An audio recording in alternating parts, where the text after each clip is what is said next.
सत साहिब। एक बार की बात है, अमावस्या का दिन था।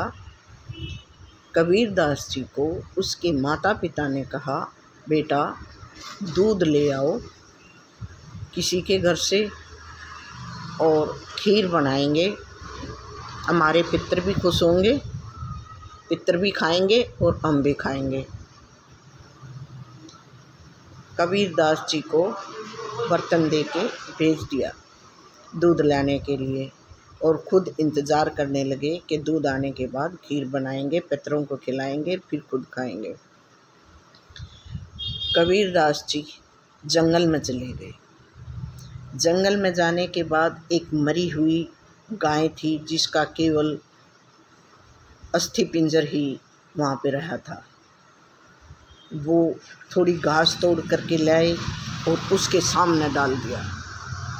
घर पे माता पिता इंतज़ार कर रहे थे कि कबीरदास जी दूध लेकर के आएंगे और खीर बनाएंगे, लेकिन कबीरदास जी जंगल में जाकर गाय के सामने बार बार घास डाल रहे थे।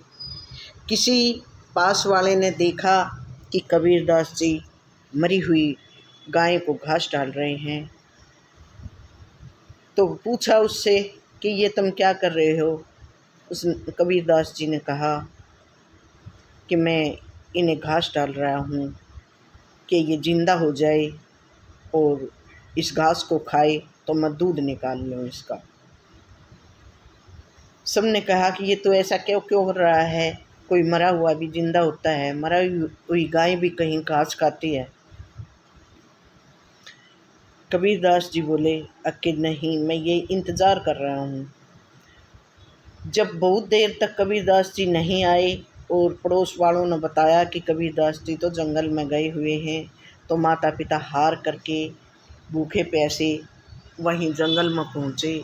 बेटा ये तू क्या कर रहा है, हमने तो तेरे को दूध लाने के लिए भेजा था, हम तेरा इंतज़ार कर रहे हैं भूखे प्यासे, और तू यहाँ बैठा इस मरी हुए अस्थि पिंजर के सामने घास डाल रहा है, ये भला कैसे खाएगा। तब कबीरदास जी ने कहा, मैं आपको यही तो समझाना चाहता था। आप कह रहे हो आज अमावस्या है और पितर भी खाएंगे और फिर हम खाएंगे, तो मरे हुए जब भोजन नहीं करते तो आप ऐसा क्यों करते हैं।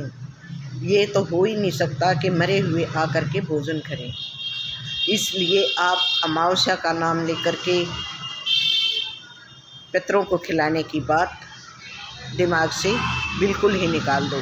कोई भी मरा हुआ आकर के भोजन नहीं करता है। कबीरदास जी ने अपने माता पिता को शिक्षा देने के लिए ही ऐसा किया था और साथ में ये भी कहा, क्या अपने क्या और के एके पीर पिछान, भूखा भोजन देत है पहुँचेंगे परमान।